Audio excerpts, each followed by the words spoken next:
Well, my name is Joe, and I am brand new to the staff of Waterline. I love adventure. Does anybody else love adventure? A few of you.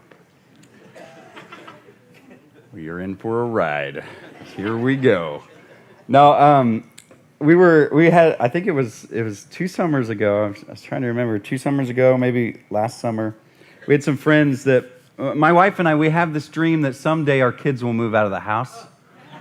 And the actual dream is we would love to take, have you seen those schoolies where they take a school bus and they convert them over to this like live-in RV, or they take like, or a camper and you just travel around, and that's the life. You see new places, get to, you're always on the road. And we kind of have this dream. We would love to do that. We probably never will, but we would love to do it. And we were telling some friends about it over lunch last summer, 2 summers ago, and they were telling us, if you go to this place, there's an RV place in Greenwood, and you can go there and you can walk through the RVs and you can look at them and see what life would be like if you lived in it.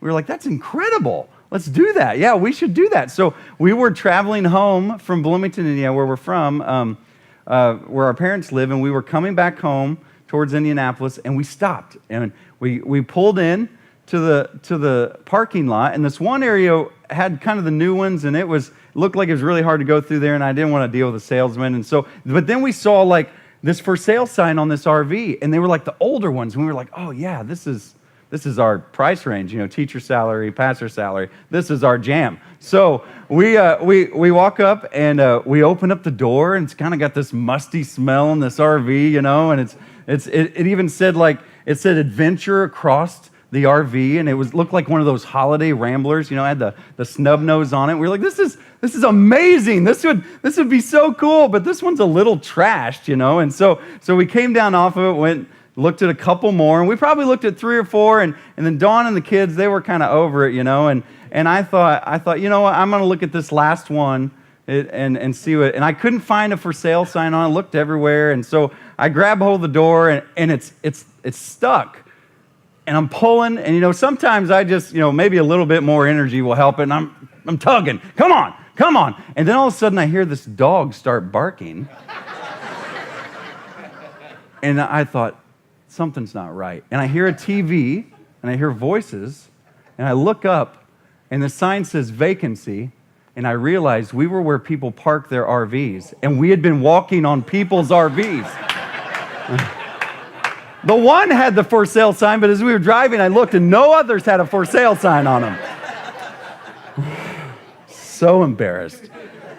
I was a grown adult, and I broke the law, breaking and entering. I was lucky I didn't have a shotgun in my face, or something. But, man, I tell you, we love adventure.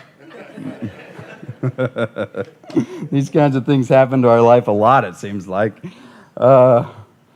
It's funny when, we're going through this book, and this last part, it's called Praying Hard, and the whole thing is, honestly, I think about my prayer life and how it's been, and mostly my adult life. I think one of the best ways to describe it is an adventure. There's a lot of ups and there's a lot of downs, and you see God show up in incredible ways. But there's one word that kind of really defines what Mark Batterson was getting at in this spot, and it's persistence. And there were several studies he talks about in the book, and I wanted to mention a few of them. I don't know if you read this part or heard this, but he was talking about first graders and how they were studying how they would give them a math equation, and they had American children, they had Japanese children, and they were going through it, and on average, the American children, it was a really hard problem, and they couldn't solve it. It wasn't possible for these kids at first grade level, but they wanted to see how long they would try.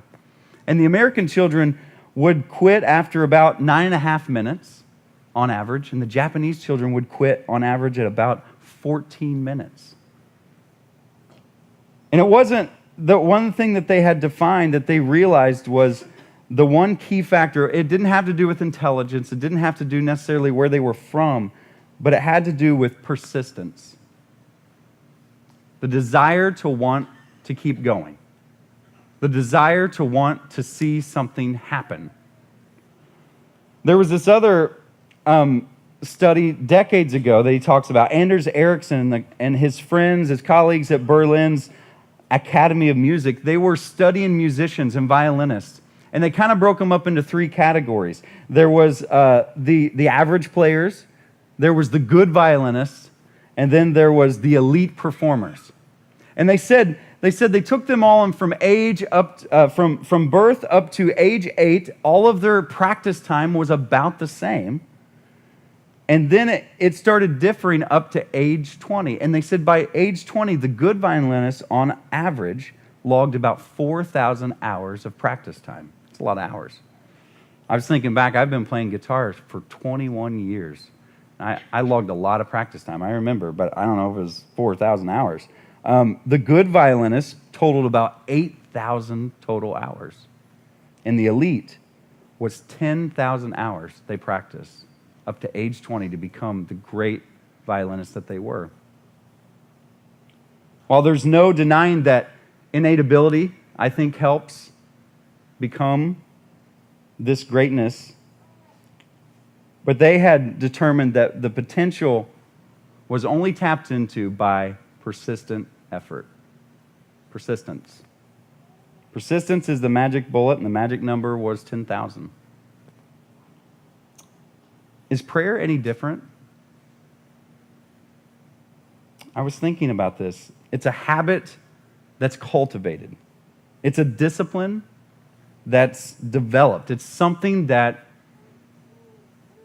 you can't just know. It's something that you practice. It's something that you intentionally go after. This I know for sure, the bigger the dream, the harder you'll have to pray. The bigger the dream, the harder you'll have to pray. In our text, we're going to look at the Gospel of Luke, chapter 18. Should be on the screen there. Or if you have your Bible apps, you can jump there.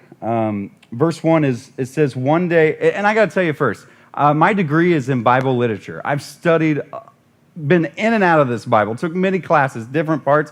I did not remember this story, so I'm just telling you, it's amazing what you can find in there. Just dive in.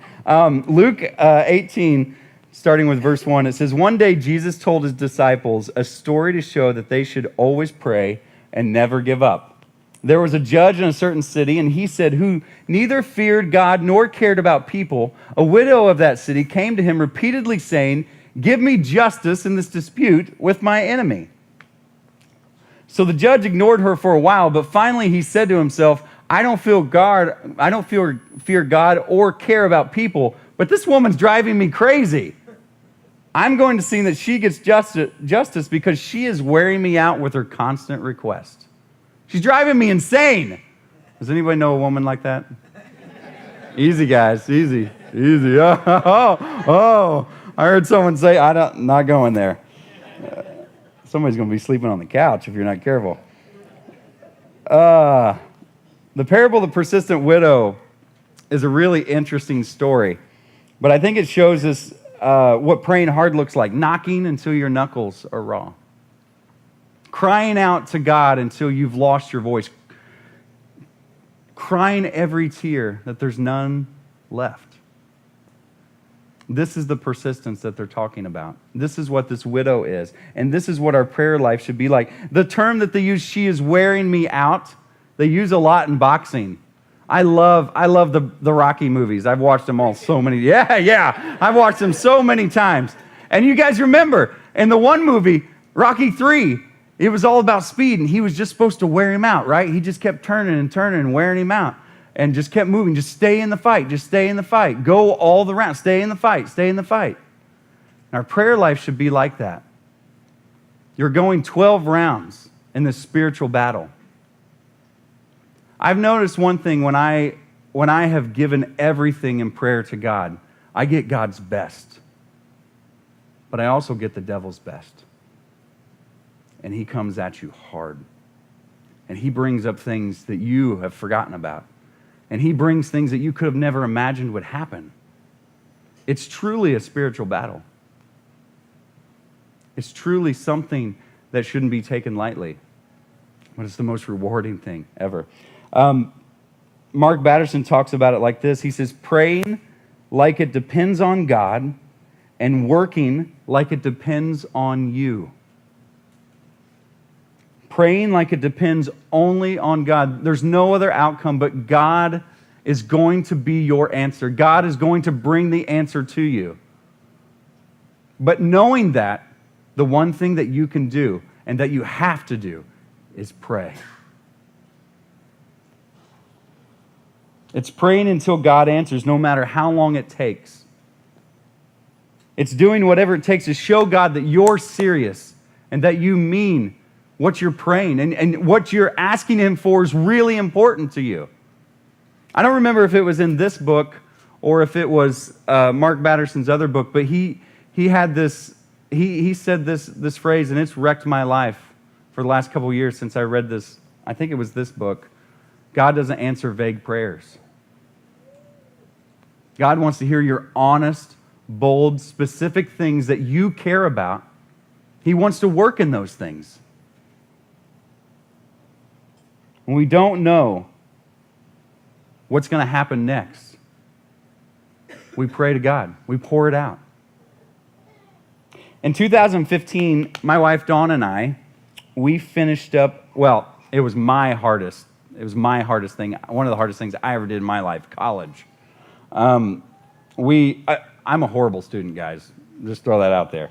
It took me 7 years to finish my bachelor's degree. It wasn't that it was that good of a degree. It was that I was that bad of a student.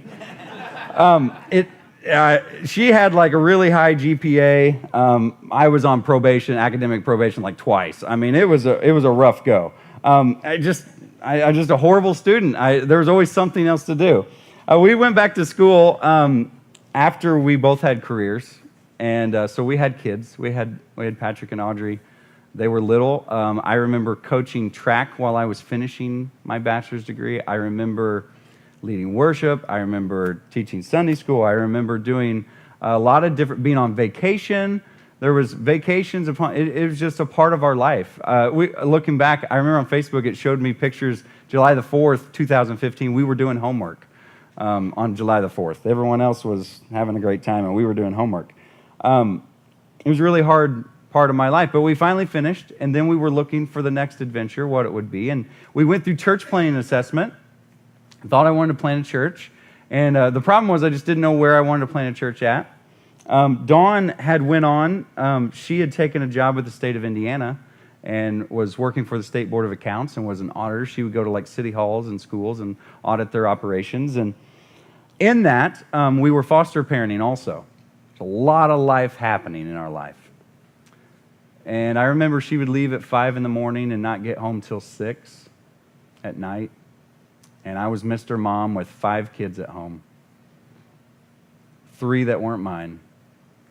Little personalities that we just got to know each other. And it was really, really hard. In the midst of all the busyness, of course, what do? I pile it on, and I thought I would go to Wesley Seminary and get my master's degree. And I remember I had this 1 week intensive, and me and her, we were so far apart. A lot of it was just proximity and the busyness of life, but our marriage had come to the spot where it was a real wreck. And I remember traveling to Marion from Tipton, where we lived at that time, and someone had given me this book, and I was reading it, and I thought, well, I'm just going to pray every day all the way to Wesley Seminary, and I'm going to pray all the way back, because it's the only time I have alone. So, because there's 5 kids in my life, and they're either after school they're awake, or at night they're awake, and yeah, there's just no time. And so I was praying on the way to school, and I was praying on the way back home, praying. And I remember day 1, I was praying, God, do something in our life. Something's got to give. Put me somewhere, maybe in this direction. Maybe Madison County is where we should go. This place is a mess. That's where our foster kids are from. Put us in Madison County. And I began to pray that God would do something in our life and give us some relief, because I was at the breaking point. I missed my wife. I missed my life. There was no time. It was just a mess. And I remember by day 3, I started to feel that God my heart started to break for this community that I was driving through, Elwood, and across Madison County and across the whole county. And I had friends that lived in Anderson and friends that were around in Alexandria. And my heart began to break for this community. And I never will forget, I think it was day 4, and I said, God, I will come to this place. Send me here. If that's what we have to do, if this Dawn's working over in Muncie, send me here. I'll gladly come here. Put me here. And I remember by day 5, I had this peace, and I thought, God's going to work this out. I don't know how, but I believe He's going to work this out. I think we're probably coming to Madison County. And I remember I got home, and Dawn said, hey, I got this phone call. And I said, you did? And she said, yeah. She said, it was from my old boss. I said, really? What did he want? And she said, they want me to teach school. They want me to be a business teacher at Tipton Middle School. And I said, oh my goodness, you'd have every summer off. That would be awesome. And you'd be a better schedule. And we began to see how God was giving this period of our life of relief. We didn't move to Madison County then. We stayed in Tipton. And He worked this whole amazing schedule around Dawn's work, provided everything we needed, and renewed our marriage in that season of life. Not my plan, but His. Not my time, but His. Not my idea, but His. Not in my way, but His. When we pour out our life in prayer, change will happen. Whether it's inside of us or whether it's the actual circumstances surrounding us. God will change that situation. Not my will, but His. Not my place, but His. Not my time, but His. If you aren't desperate, you don't take desperate measures. And I think sometimes we have to go through certain things so that we can purely and solely depend on God. And He's looking for us to solely depend on Him. If we learn how to pray hard like the persistent widow, God will honor our bold prayers. Pastor John said that last week. God will honor our bold prayers.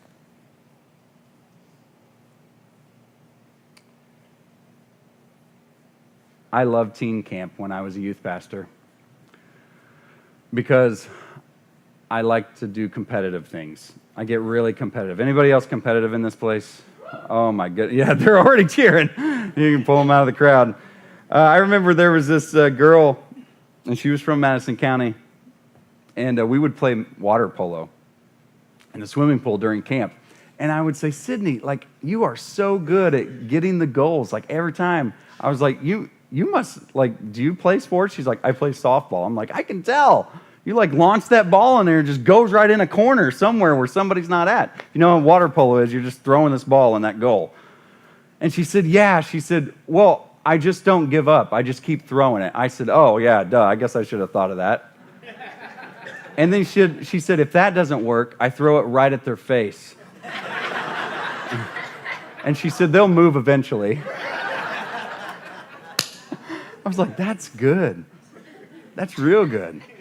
And I was thinking about this week, and I thought, that's real good. Right at their face. She wasn't afraid. And I think when you pour out everything to God, I said this already, the devil's going to come at you 100% with everything he's got.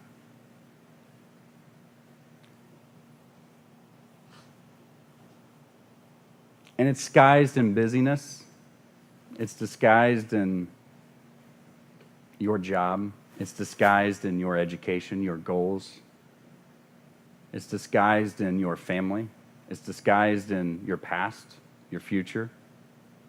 It's disguised in your financial problems or your financial fears, that you don't want to fall into any financial problems. And before you know it,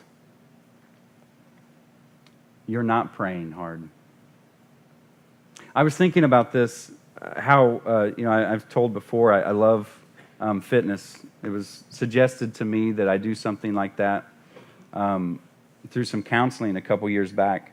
And I love going to the gym. I love that feeling that you work hard and there physically, and then it pours out in your work life. Because when you can give everything physically, then mentally you can give everything somewhere else.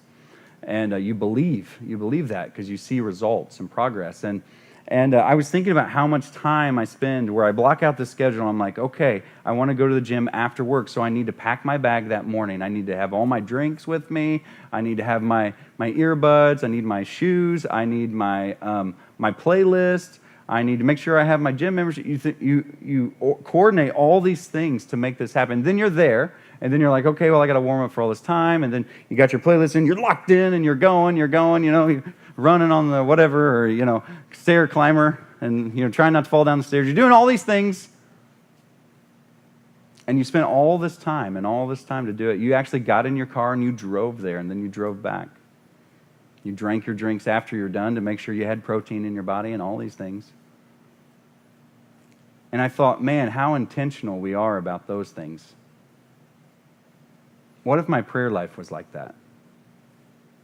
Where I obsessed about it. Where I thought, I can't wait. Where I thought, I need my playlist. Oh, I need these verses. I need to come prepared. What if my prayer life was like that? Where I was so intentional and so focused and so set on it, and that I wouldn't give it up, and that I was like, every day, I have to do this. And so me and Dawn was talking about this, and I had this epiphany. I was like, what if we just start somewhere slow? I remember the trainer said, start somewhere slow. Give it 3 days a week. Give it this much time. Well, I thought, what if I take 25 days, and I devote 25 days to praying circles around my city. I actually get in my car and I drive somewhere in my town. And I take 15 minutes and walk a mile. And I pray. Day one, I killed it. Rocked it. Nailed it. Even walked like a mile and a half. It was great. I was like, well, maybe I'll only walk half a mile the next day. Then day two, life was super busy. And I ended up walking that mile at about 11:30 at night. Day 3 and 4, I fell off the wagon. The devil hit me with everything he had. And it was hard. I felt discouraged. I thought, what happened?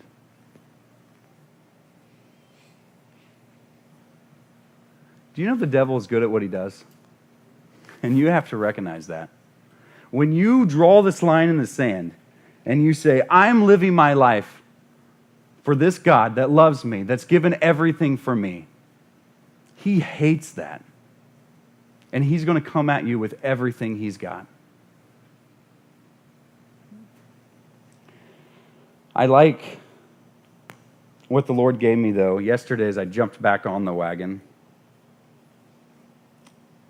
The Lord gave me this verse, and I was thinking about it. And I had been thinking about this verse, but he really, really illuminated it for me.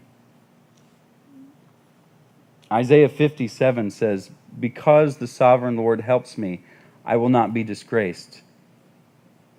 Therefore have I set my face like flint, and I will not be put to shame. And I thought about that phrase.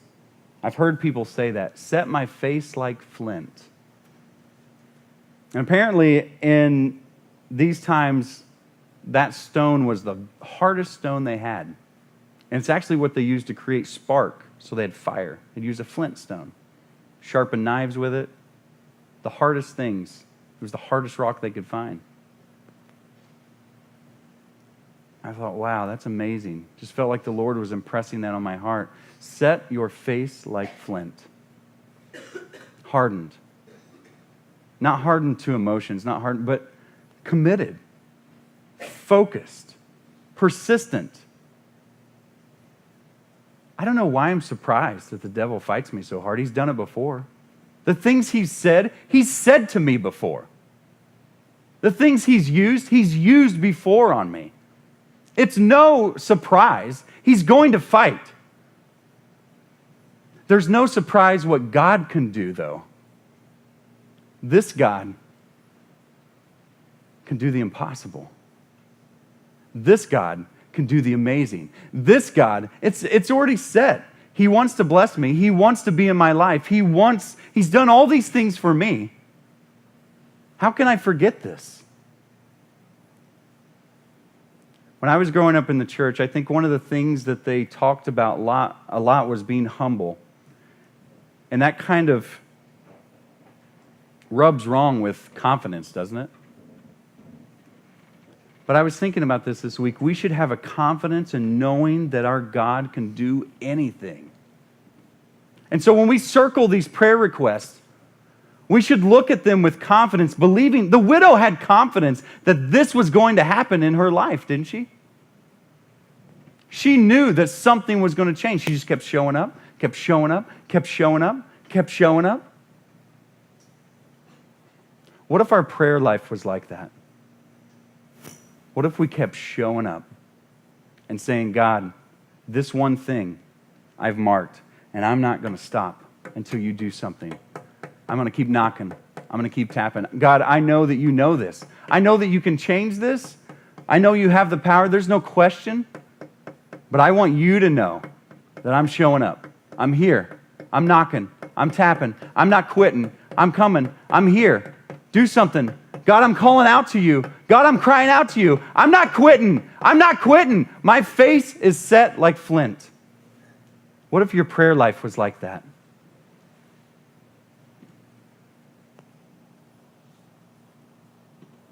The only way you can fail is if you stop praying. It's the only way you can fail. In your seats there, you have some cards. And in those cards, there's a circle. And if this is your first week, part of this series, what we've been doing is we've been identifying an area in our life that is just an impossible situation.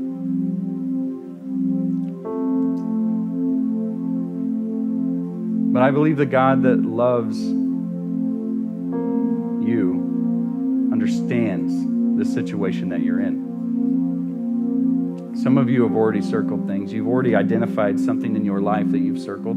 Some of you have known what that thing is, but you don't want to write it down. I want to encourage you to be bold right now and specifically write something down there that you need God to intervene in. There's no other help but this God. He has to work in this situation. I love how God works full circle. In our life, we are planting this church in Pendleton. I think back to that 2 years back, those 2 summers back, and man, I could have never in my life had imagined all those things that we went through to get to this place now. He is so good to us. Not my plan, but His. Not my time, but His. I just kept believing that He had my best interest at heart. And I believe He has your best interest at heart. He is good. He is a good God. The only thing that you can fail, the only way that you can fail is to stop praying.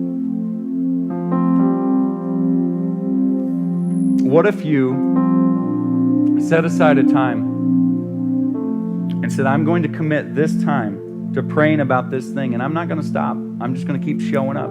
Maybe you want to pray 24 hours. Maybe you want to pray 15 minutes for this many days. Maybe you want to say, I'm going to pray on my drive to work. I believe that God blesses our efforts, and I believe that God will work in this situation that you have. But He's got to hear it from you. You've got to write it down. You've got to say it to Him. God, I've got this thing in my life, and there is no relief, there's no hope, but you. I need you. I can't do this on my own. He's waiting for you to cry out.